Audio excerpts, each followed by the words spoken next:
Congratulations, Marco. You got the silver and most importantly the qualification time as well. Yeah, like I said before, after this morning's swim I really didn't think I had it in me. I used Chris as a sort of a pacer and he pulled away, so I thought, you know, this is my time to try and catch him up. And yeah, so to be honest, I was going to be happy to come top two, but to get the qualifying time, it's really just added an extra bonus. It's been a long journey for you as well from the last trials. I mean,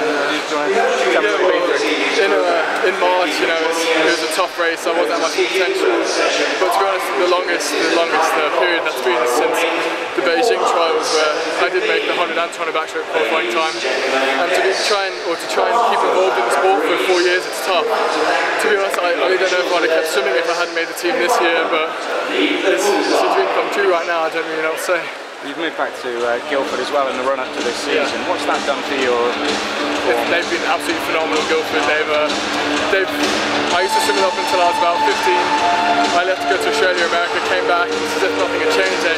They accepted me with arms wide open, and they've created a family atmosphere, which is what I like. I have a coach, Josh, and my head coach, Richard Garfield. It's just all I've wanted coming home, and especially to have the actual my family there, so that's an added bonus as well.